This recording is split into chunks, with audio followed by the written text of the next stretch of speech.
Welcome today, everyone. Thank you so much for coming. We are really excited to have you here. We're going to start off just by introducing ourselves a little bit, talking about Anid and Eat, Breathe, Thrive. This event will be about an hour. We'll have a conversation together for about half an hour, followed by 30 minutes of yoga and talking about recovery and making this a wonderful, safe space. So I am Kristen, and I am joined today by Chelsea. And Chelsea, do you want to, sorry, right as you drink your water, do you want to start by telling us a little bit about Eat, Breathe, Thrive? Sure. Hi, everyone. It's really good to see some familiar faces and some not so familiar faces. If we are coming into Zoom connection for the first time, if we're sort of virtually meeting for the first time, I'm Chelsea. I'm so pleased to be here. Oh, go ahead. Kristen, are you trying to get my attention? No, sorry, I pinned myself before pinning you, but now everyone can see you too. Okay, all right, thanks. All right, so happy to meet everyone and to be here with Kristen. This is the kickoff event for what we hope to be a long running series, but actually the second time that Kristen and I have gotten to do this together. And it was supposed to just be an eating disorder awareness week event that I think we both came away and that went so well, and that was such a great resource that we wanted to do it regularly. So if you're joining us for the second time, welcome back. Thank you for coming. And if you're joining us for the first time, welcome for the first time. I'm Chelsea. I'm the founder and director of Eat, Breathe, Thrive, which is a nonprofit organization that helps people recover from eating disorders. And we do that through yoga as well as a number of other modalities, but generally when people come to us the first time, they know us because we work with yoga and eating disorders. This is a really good fit for us. Kristen, do you want to introduce yourself? I'm sure many people know you, but just officially. For sure. So I am Kristen Portland. I am the executive director of Anid. And Anid is a nonprofit organization that really focuses on community, on creating resources hosted by peers for people working on eating disorder recovery. So we have support groups, mentorship, and we have a helpline where people can call to either just talk to someone for a few minutes or get connected to resources. And as Chelsea mentioned, we met ahead of Eating Disorder Awareness Week when we got this going. And the first time we talked together, we talked about why community is so important to eating disorder recovery. So we're about to get started with the conversation piece of today. And just a reminder to everybody, as you signed up for this, you saw some community guidelines. Essentially, we're just going to be really, really respectful, participate in a way that is safe for others. We're not going to mention any specifics or numbers, things like that.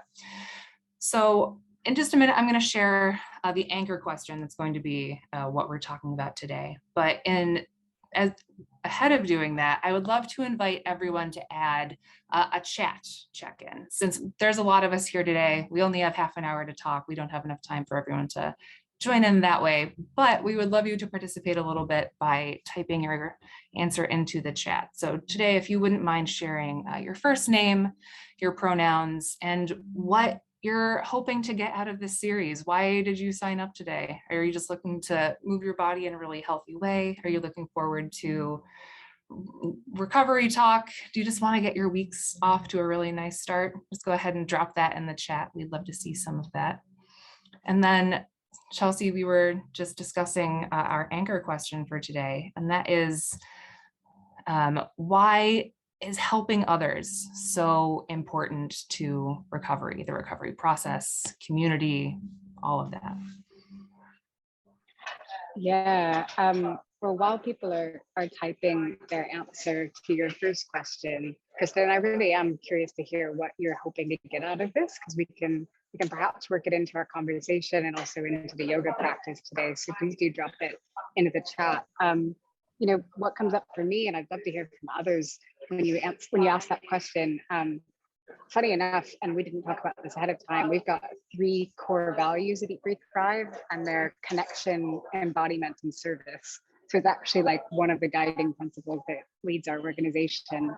And I often say that for me, helping others, and really it wasn't even don't know if I was first like, oh, I want to go out and help people, but what I found sort of naturally by volunteering was that it kept me accountable in recovery. Like suddenly I wasn't just by myself. It gave me something to focus on besides myself. Because I think my eating disorder is it may not sound very nice, but it's been very self-focused. It was like I couldn't get out of myself. I was suffering enough that I couldn't see past my own nose. I was suffering with my body. I was suffering with my relationship with food. I was suffering with my family struggles, all that stuff.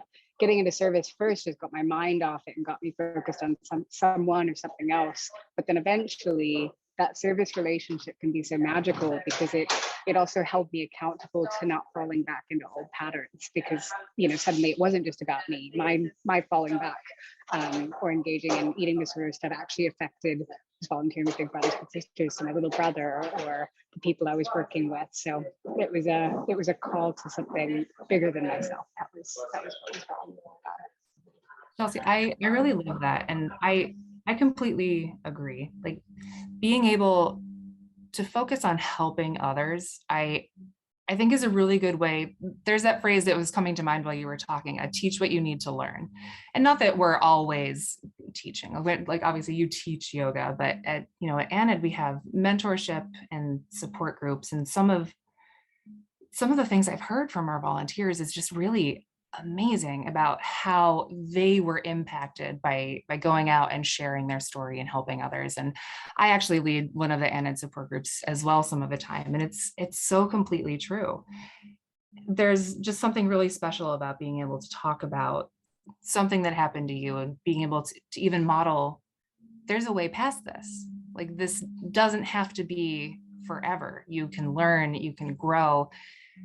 And Anna just talking a little bit about the things that happen to us as individuals, it really ties us together as a community, and I think a really special way. Yeah, I agreed. I'm seeing some of that even echoed in the chat in some of what folks have been answering. One person has said, I came here looking for connection, support, and understanding. So, that's, I think, ties directly into what you said about really getting pulled from individual into connection with others. Someone else has said, here for community and further support for recovery. It provides a space to just be and connect with other people in an authentic way. Beautiful. I'm hearing some who have come to Eat, Breathe, Thrive programs in the past and love the sense of community and healing. If I see anything in a theme here, it's connection. It's finding connection with others. Yeah, and especially for something physical, I think it's really important to have someone who understands, who's not going to sit there and push you to go harder than you want to, but just someone who really honors, like, what do you need today? Like, let's talk about it, honor that. If it means resting longer, if it means taking a space to breathe, step back, that's okay. Because it really is something that's individual. And I think that's part of giving back as well, is just realizing what people need when they come today. So everyone who's putting everything into the chat right now, thank you for sharing what you need, because that helps us. Yeah, I couldn't agree more. I'm wondering, last time we did this, we found it was really nice to open it up to others. So the chat is really good. But if you're listening and you're thinking about your own experience right now and thinking about either something around helping others and how that's helped your recovery, or maybe it's something else that's come up just as we've been talking about connection or what you're needing, you're more than welcome. If you just use the hand raise feature to raise your hand. We try to keep this a fairly fluid and open space. So just keeping in mind what Kristen said about community kind of guidelines and, not talking about numbers or anything. If there's something you want to share about your experience today, right now, your experience in recovery, or maybe a question you're bringing to today's event, it's real open space here. So please feel free to raise your hand and give Krista and I a little break from speaking so we can hear from others instead of voices. Great, Melanie, I'm seeing Melanie is with Eat, Breathe, Thrive, and she's supporting us with tech today. I think I saw that Sophie had her hand raised. Yeah, thank you. The what you've been talking about with like helping others and offering support and that being healing is really resonant with me because I participate in added groups and I eventually want to become like a mentor and or group leader. And like the time spent in recovery requirements for that really help motivate me to bigger goals, to be able to be eligible to participate in that. So that the motivation from helping others really resonates with me. Sophie, thank you so much for sharing that. I'm really glad that you get to take advantage of some of Anna's resources. And oh my gosh, would we love to have you as a mentor, support group leader, or both whenever you're ready. For anyone who's not already aware, we do require that all of our volunteers be 2 years in recovery. And we outline our own definition of recovery, but we talk to people. Any of our volunteers, we talk to them directly before they get on board. And just as long as you feel comfortable meeting that requirement, however you define it, that is something we'll work with you on. And we do that just because we want to make sure that not just our participants, but our volunteers are safe. Because Chelsea, I'm sure you know, it can be emotionally heavy sometimes working in support groups or with mentors, or I'm sure in yoga classes where you're really focused on recovery. So being in a place yourself where you're able to give back and help others is really important. So Sophie, thank you for sharing. And I really hope to get you in as a volunteer. Yeah, I love that, but I also love, Sophie, that you shared that that's become a motivation for your own recovery, is getting to that place where you are stable enough and in an emotional, like from a, not stable enough from a physical side, although that helps as well, you know, not wobbling too much around, but stable enough that you can confidently support someone else that's going through something similar to you. You know, when I started Eat, Breathe, Thrive, I never thought this would be the case. I thought I'd go out and train yoga teachers and mental health professionals, but it just so happens that most of the yoga teachers and mental health professionals that want to work with people with eating disorders have experienced eating disorders or disordered eating or some form of it themselves. So I think that's such a healthy thing to motivate you in your recovery. And I think the one thing I'd add is just being self-reflective about, you know, am I also able to fill up my own well? Am I also able to nourish myself and offer that same kindness and compassion that I want to offer to others? Can I start by offering that to myself right now, today, so that, you know, I can also give that to others. Yeah, beautiful. Thank you for sharing.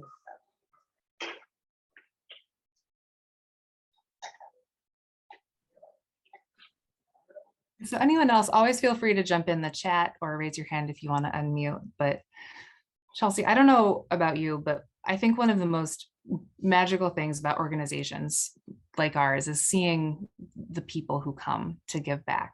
And it is really entirely volunteer driven. So every single day I get to go out there and talk with people who are just so motivated to help others and give back. And it makes it a really incredible place to be.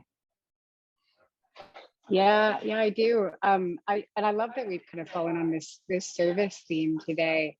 But I wonder, for those who are here looking for connection for themselves, and you know, I know this can be a motivation. What do you think? Does anything get in the way of being able to offer that same kindness and love and compassion that you wish to offer to others, to yourself? I think of kind of the heart of eating disorders as being so self-critical and having such a hard time, you know, offering love and compassion to ourselves and understanding to ourselves. I wonder, is that something any of you are dealing with? I see Joanne has raised her hand. Yeah, I just thought I'd share. I feel like for me, it's sort of the opposite, and maybe others identify with that too, is that it's so much easier to extend that kindness and understanding to other people. But I think then the practice of whether that's in the form of volunteering or even just having intimate relationships, being a good friend, being a good family member, whatever it is, that practice of continually extending kindness to others, you do then have to sort of apply it more to yourself, just because you're saying it so much and you know, it becomes so practiced, so routine, that then it does start to reflect inwards a little bit more too. I completely agree. And Chelsea, even before we ever talked together about yoga and recovery, I had talked about recovery as a practice, as something you keep doing. And again, teaching what you need to learn. The things that we practice in recovery, you have to keep doing them. It's not just one of those things you do it and now it's done. You keep doing it. So I will always pay attention to the way that I'm talking to myself. And there's always days where it's hard and you look at yourself and you say, oh, I could have done this or that. But again, thinking about the ways that I would talk to someone in a support group, or I would talk to someone I love, someone who is a good friend of mine, keeping that front of mind, it helps. It's not always easy, but it helps. And it gets easier the more you practice it too, at least in my experience. Yeah, I agree, Kristen, and I think Joanne, you hit the nail on the head. It's that I find so many people in recovery are really good at offering it to others, and then when it comes to turning it to self, like Kristen said, that's the thing that's a bit harder to do on the regular. And I do think is that like saying, it's like, oh, you have to love yourself before you love others. I actually agree with you. I don't think that's necessarily true. I know a lot of people that are really good at loving and offering compassion to others that still get tripped up a little bit when it comes to being that kind to themselves. But I think the practice of doing it to others can sometimes be, like you said, like that little reminder of like, I'm preaching this regularly. I'm offering this to my sister. I'm offering this to my friends. Why? Like just picking up that like dissonance of why do I speak to myself with such a different voice? Like what makes me any less deserving of care and compassion and time and rest and food, all of those things. And I think being able to notice when you start to talk to yourself in a hard way, that's an important skill too. Because it can be so innate for so many people. Just being able to interrupt that is a really positive step. Let's see, I'm just gonna check out the chat and see what some people have shared. And I see Amanda also has her hand up. Well, let's go ahead and While it's up before she puts it down. Wait, do I have to put my hand down or does it just stay there? That's weird. It's fine. Don't worry about it. Yeah, I was just going to comment on that, and something I've learned being in just the community of people who tend to struggle with eating disorders. Everyone is so brilliant and kind and loving. And so when I see that they're struggling and being so self-critical, and as like a mentor and seeing my mentees just struggling to love themselves, it does help me be like, oh my gosh, like, how could I be that critical to myself? Because it just hurts my heart that these like kind, compassionate, smart people are so hard on themselves. And so I try really hard to turn that inward and being like, or if anything, like, why am I so special that I need to be mean to myself? Like, I'm just as deserving as everyone else. So that's something that has helped me. And also just giving back to others. I think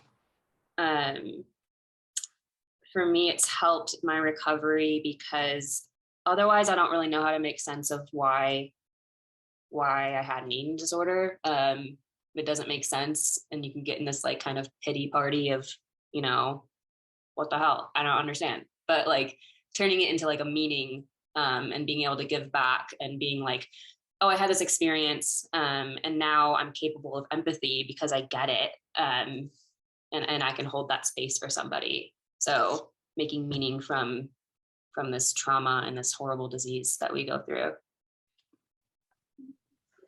Yeah, I couldn't agree with that meaning making part of service anymore. Amanda, I had the same thing. It wasn't even like just making it make sense. It was, I call it, it's almost like alchemy, taking this thing that was incredibly dark. And if I don't integrate it into something that's actually become a boon and a gift that I can offer others, then it's just going to really weigh me down. I think I'll always look back on that with my eating disorder, that being that with some type of shame or sadness or, guilt or whatever. And service becomes that way of transforming it into something that you're like, actually, I'm really glad I had that, because look at all of the incredible relationships and ways it's allowed me to serve.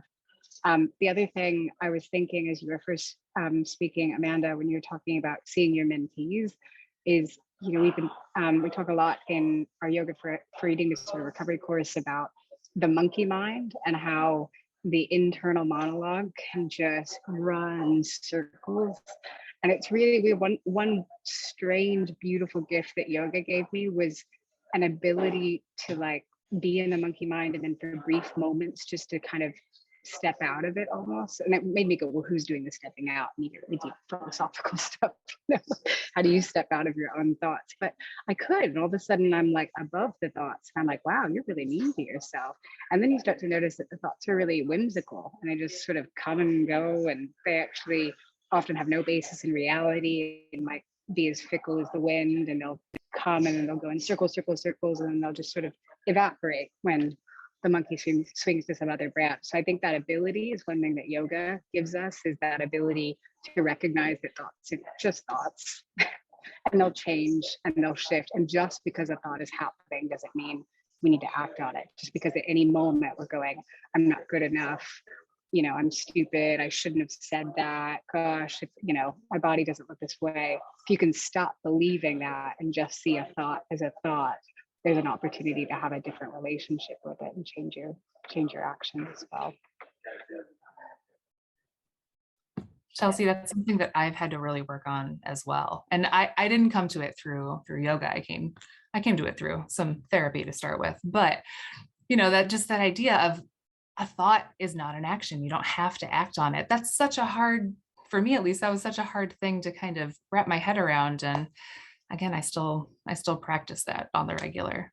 And Amanda, I also just want to echo what you said at the beginning of your comments there, that this is such an incredible community filled with so many amazing people who are really kind and empathetic and giving. And I think that was a really good point of, if, you know, if they can work on being kinder to themselves, then I guess so can I, so can all of we. So thank you for sharing that.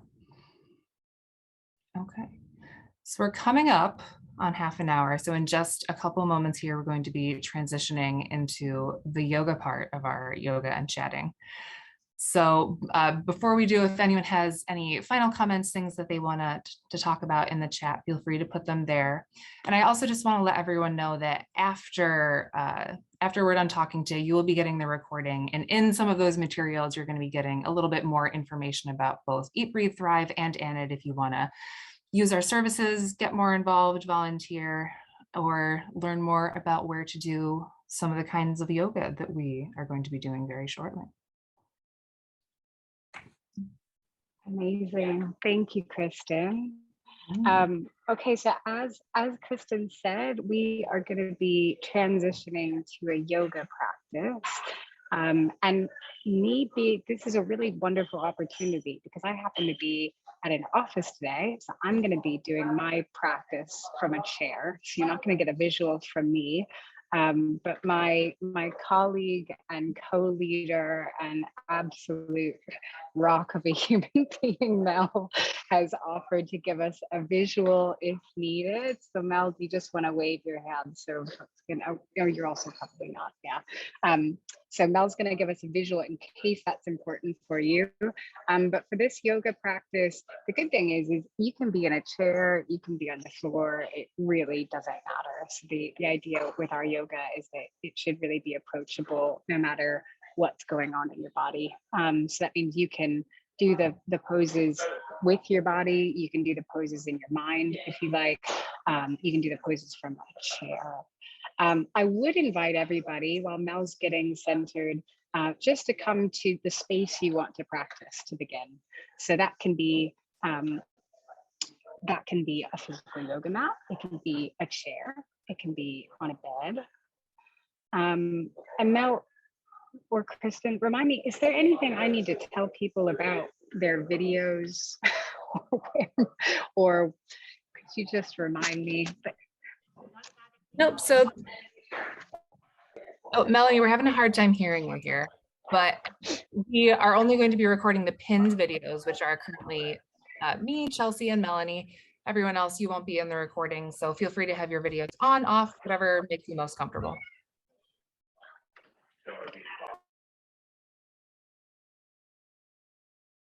Thank you, Kristen. And Mel, do we need to change pins up for this?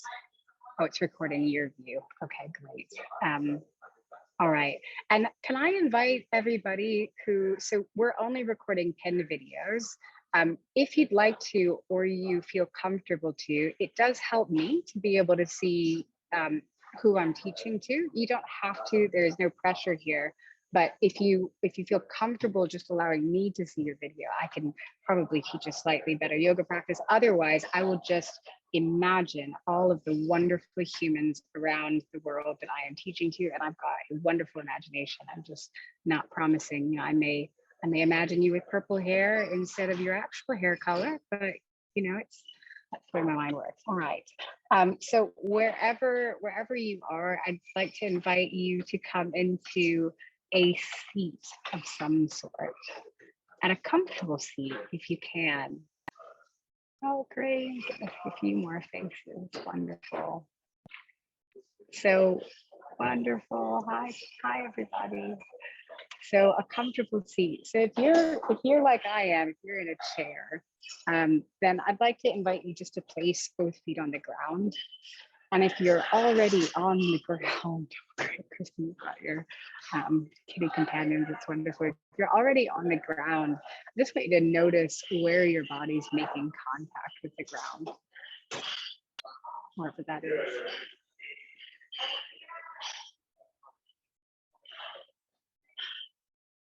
And probably whether you're seated in a chair or on the ground, you can probably feel your sits bones or your seats making contact with something solid.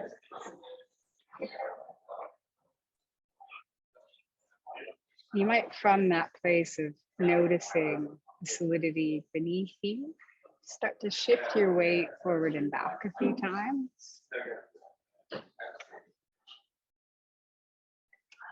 And then maybe side to side. Just noticing the weight of how your body moves. So I can kind of notice by weight, I don't mean the weight we measure on a scale, I just mean that connection that gravity glues us to the earth. You might notice how it can shift from your left to your right. Yeah, I see one person's even taking head in circles. You can start to play with that feeling, shifting. It's really just playing with gravity. It's playing with what connects us to the earth. Start to come into the body, to notice the body and notice what you're feeling and what you're bringing to the practice in this moment. Just go ahead and come to a place of stillness when that feels right. And I'm probably going to do the opposite of what most yoga teachers do and actually invite you to open your eyes. And if you're like me, you probably naturally first look at the screen, which is okay. Welcome to being human in the 21st century. Once you've noticed that and noticed the community and the people practicing with you, you might start to look around your physical space. And they're unique. Every one of us is practicing in a different physical space today. Many of you are not alone in your physical space, which is a delight to me. You've got furry creatures moving around. So you might first just start to notice that. And one thing I am noticing that's common in all of our space is light. So you might just start to look around and notice where the light is in your space.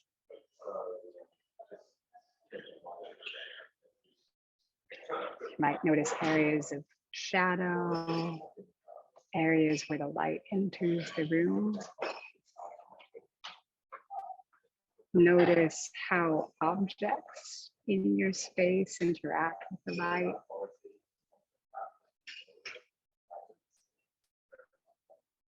Really take this moment. I know it doesn't seem like yoga, but this is where yoga begins. It's just noticing what's happening in this moment around you and what's happening in this moment in you.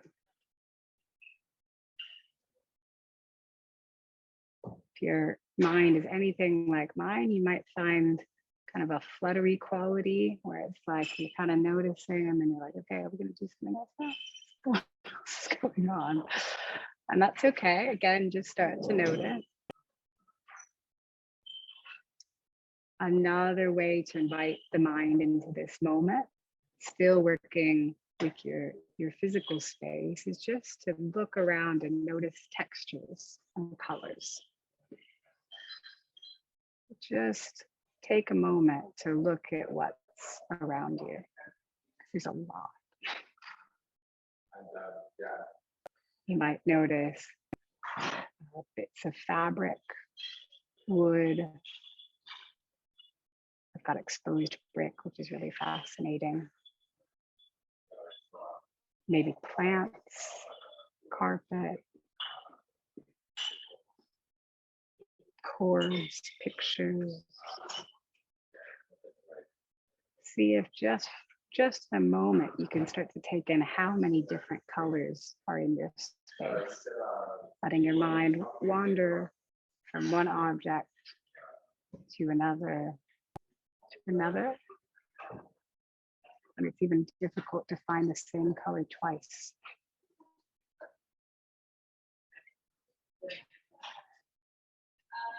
And then from there, I invite you to take a really deep breath and turn your attention toward the feeling of that breath.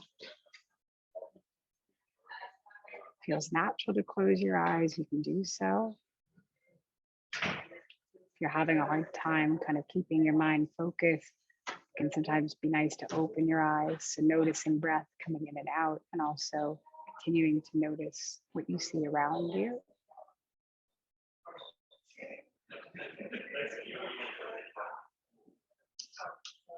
Going to do one more little mind exercise before we start to move. I want to invite you to bring to mind someone that you love deeply. Like someone that if they walked into the room right now, your heart might just explode with joy or gratitude or care. Maybe it's someone you haven't seen in a long time. Maybe it's someone you see often. Maybe it's an animal. See if you can bring that person to mind and almost visualize them. If you could just bring their physical essence into mind right now. And then notice what it feels like to kind of bring them into your space. What does your body do? What kind of emotions do you feel?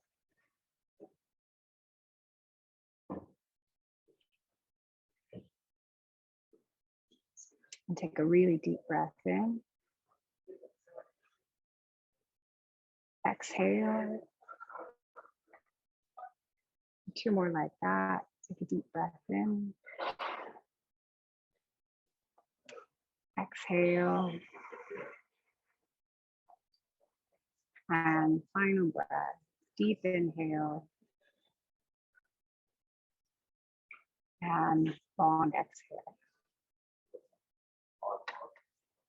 Okay, so we're going to bring a little bit of movement in. If it feels okay in your body to go ahead and bring your hands to heart center. And this isn't meant to be like any sort of religious gesture, just a starting point. And I like when I first began a yoga practice, kind of coming into my body just to rub hands together. So again, bringing attention to what you're noticing in this moment. If you rub your hands together, you might sense some more. You might notice skin on skin. If you're still, you can just notice what you feel between your hands, or your hands are on your heart, what you feel there. You can do fast rubbing motions, slow rubbing motions, just bringing all of your attention into your hands. And then take a moment and bringing as much love and care as you can into your hands and how they touch one another. Place them onto your heart and see if you can turn that same love and care into yourself as a gesture, and see if you can actually bring it into how you're making contact with your own heart, with your hands. So if your hands had words and they could say words of love or support, how would they rest on your heart?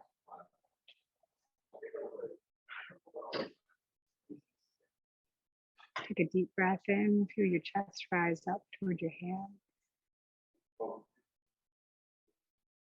Take a long breath out and slowly start to release your hands down beside you. And with a swooping motion, go ahead and bring your hands up and out, reaching both hands overhead, both hands coming up. Great, reach up, go ahead and gaze up toward the ceiling, toward your hand.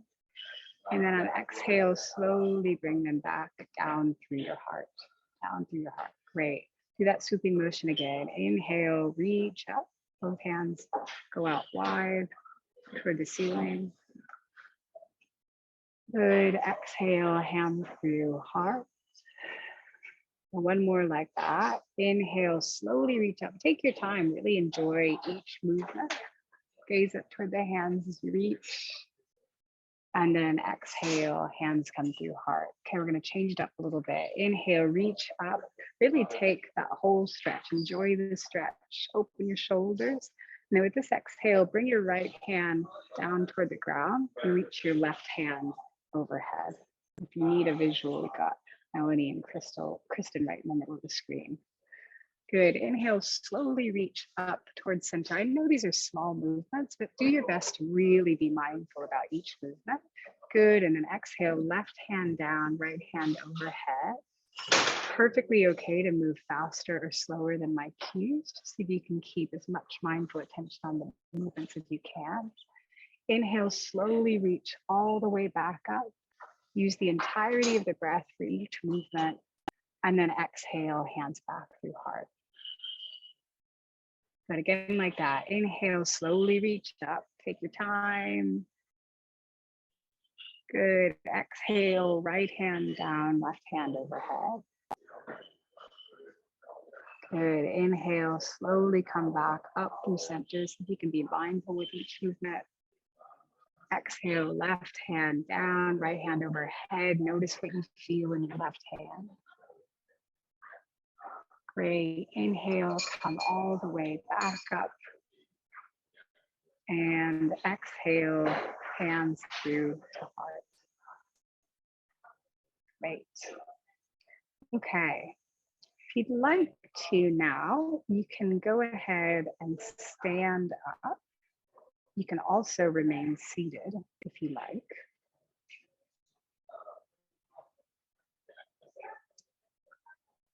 Great. Most of the people I'm seeing have chosen to stand up, but if you've chosen to sit down, don't worry, I'm sitting down. I can offer some cues for those choosing to do the practice seated today. Coming into a standing position, and Mel's really come already into her Tadasana, her mountain pose. I want you to, again, just find your grounding and find your feet in this standing position. So what that means, I mean, grounding is such a it sounds like such a woo-woo word, but it's actually just noticing where you make contact with what's solid beneath you. And if you're standing, that's going to be your feet. If you're sitting, it might be your feet and your seat. If you're standing up from a seated position, this is new, so maybe spread your toes apart. You can do that if you're seated as well. Spread your toes apart, lift your toes up, and then place them back down on the ground. Maybe rock your weight from one foot to another. Just such micro movement. This is like the heart of embodiment, just coming into the body, starting to notice what you feel. Great, and then let's take a few of those flowing movements again, from seated or standing. But if you're seated, you can begin with your hands at your sides, and then inhale. Use all that space you now have to reach up toward the ceiling, sweeping the arms up, gazing up if it feels comfortable. Great. And then exhale, you can do these side bends again. Just be careful not to bend too much. The right hand would come down, left hand reaches overhead. Ooh, notice how much more of a stretch you can get in your side. Good. Inhale, come back up the center. Reach as tall as you can, as if you could levitate with both hands. Exhale, left hand down, right hand to the side. Great. And then inhale, come back up to standing. We do a different one, call it cactus arms. So from standing, you're going to bend both elbows, open the heart and chest, really open across the chest. Great. Inhale, reach all the way back up. Get length in your heart. Get length from toes to fingers. And then exhale back to heart. Okay, great. We're going to do a warrior pose here. So for those of you who are standing, I'd like you to step your right foot to the front of your mat, or the front of your rug, or the front, whatever you choose to be the front. And the left foot is going to come to the back of whatever you're on. And it's going to be a warrior 2. So take a look at where your right heel is. And I want you to bring your right heel roughly to about the same line as your left arch. You'll have to listen really carefully because we're on Zoom. So think again, right foot, look at your right foot, look at where your right heel is, and then take imagine a vertical line between that and the arch of your left foot. Great. And then if you haven't already, bend into your right knee. So start to bend into the right knee. And you've got to listen really carefully with Zoom. And then see if you could, these are all starting points. You can make a vertical line between your right ankle and your right knee. It's about where we're going. If you look at your knee and your knee's going way past your ankle, then maybe back off a little bit.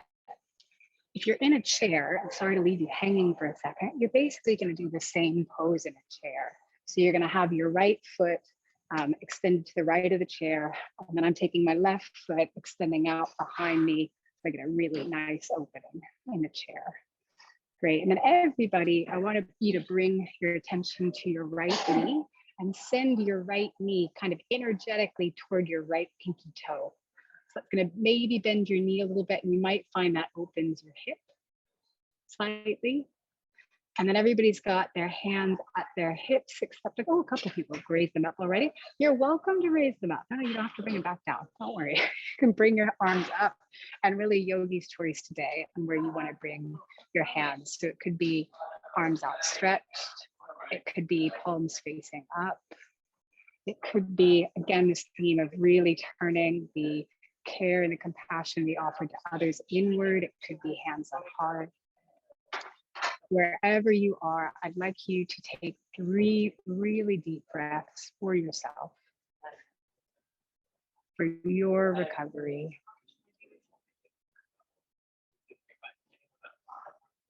Really practicing, just starting with offering care and compassion to yourself through the breath. Just by taking as much breath in as you can with each inhale, and releasing and letting go with as much ease as you can on each exhale. Staying connected with your body, staying connected with sensations in your body. What do you feel in your right leg? What do you feel in your left leg? And staying with your connection with your needs. Do you need to back out? Do you need to shift? I'm going to take one more big breath in here. Go ahead and exhale, sink a little deeper into this pose. Last opportunity on this side. Great, and then go ahead and straighten your right leg if you are in the chair. And if you are straighten your right leg if you're standing. If you're in the chair, you're just gonna bring both legs back to center.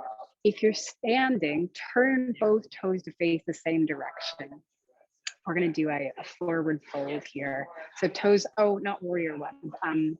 So it's both toes facing the side. We're gonna do a forward fold. There we go, Mel, great. Good, so here, move really slowly. I don't know what's going on in any of your bodies, but if you have blood pressure pressure issues, I want to invite you to move really slowly into a folding position. And if blood pressure issues are a thing for you and you know that already, I would invite you to fold over onto a chair or a couch. So you don't have to bring your head below your hips. And that can just prevent you from getting busy and dizzy actually. We don't want to be busy with dizziness. And if you're sitting in the chair, again, forgive me for being slow for these cues, but it's just a forward fold straight over your knees, letting your head dangle, maybe taking head left to right a few times. And really taking this moment and this transition to let go in your neck.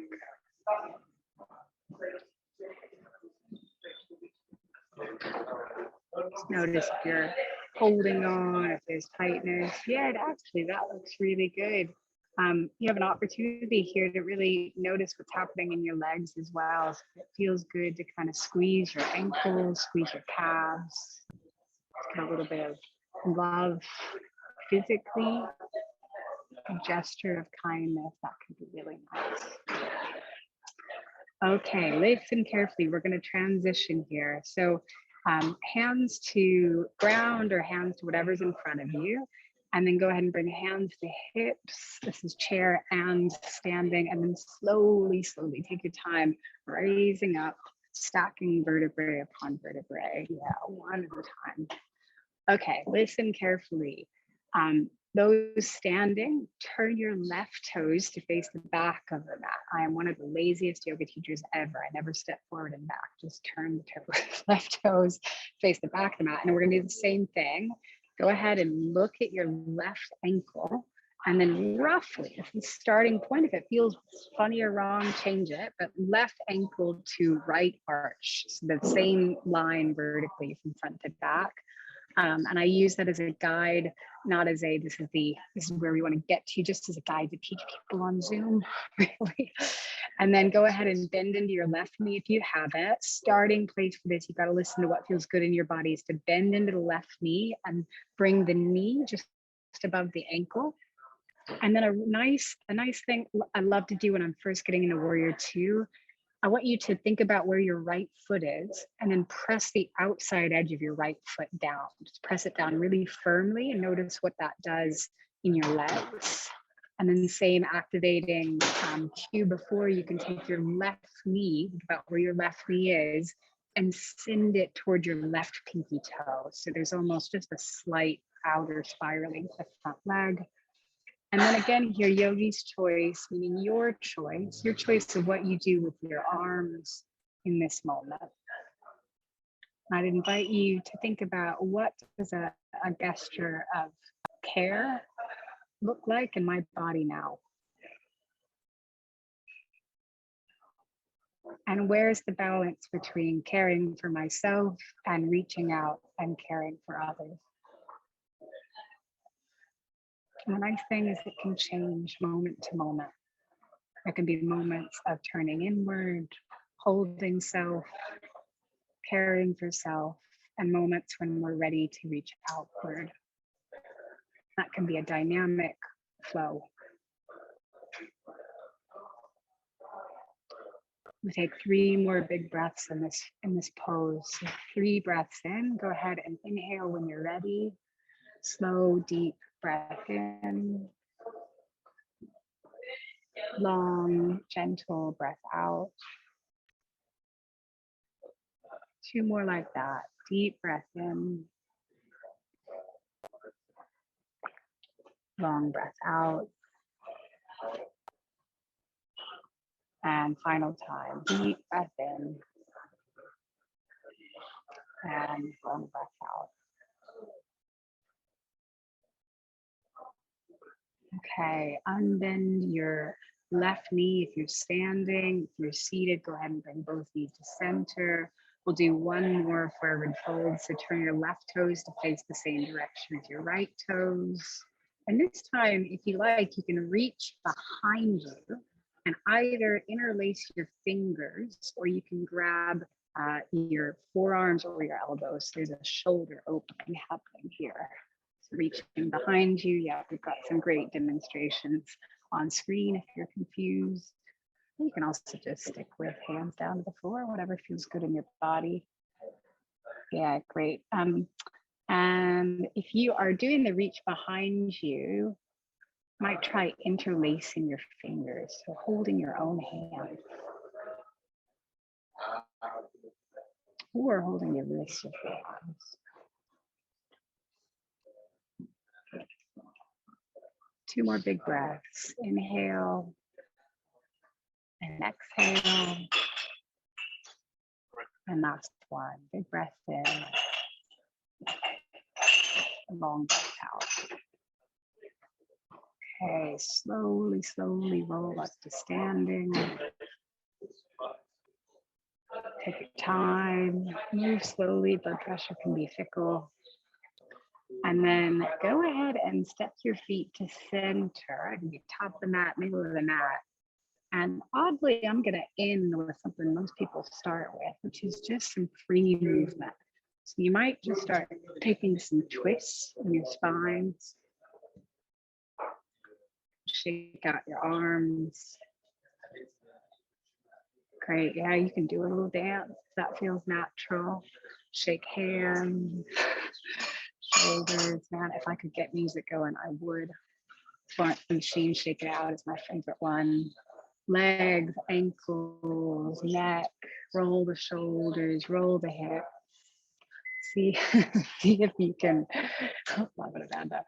See if you can find a way to move every part of your body here with freedom and ease, just really letting go of anything that came out in this practice today, and creating space for the rest of your day or your evening. Great, we'll come back to a moment of stillness at the center.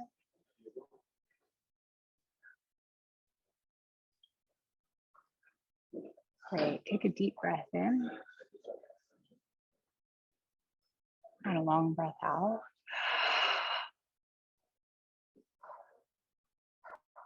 Lovely, and then you can come back to a seated position. You're standing. And if you haven't gotten a sense of it already, I'm not necessarily a traditional yoga teacher, so I don't always end with Shavasana. Sometimes I end with the exact opposite, which is movement. Literally the opposite. But to close our practice, I think it's always important to take a moment to turn inward. So coming back to where we started, I want you to take a deep breath, or I invite you to take a deep breath.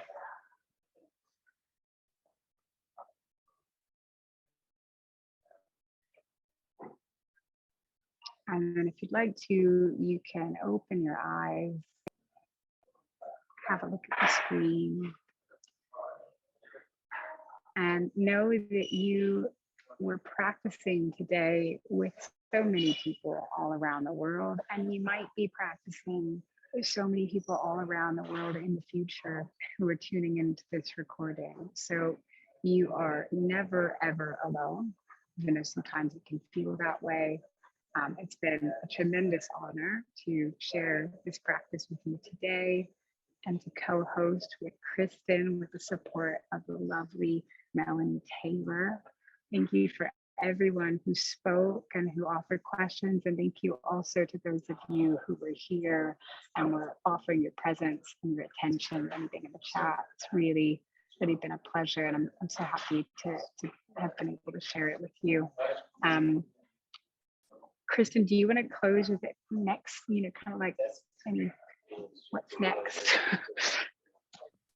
Yeah, so everyone who was here today, again, just to echo Chelsea, thank you so much. It honestly it's morning in Chicago here, and this was an absolutely wonderful way to start my week.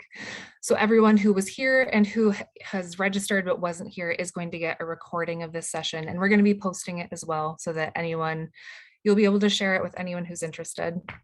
You'll be able to learn more about both Eat, Breathe, Thrive and ANID via all of the materials we're sending out afterwards. And this is going to be a pretty regular series. So We're going to be doing this monthly, different anchor question every time, same incredible community, and followed by some amazing, really, really wonderful yoga. Chelsea, I feel really, really good. Thank you so much for that.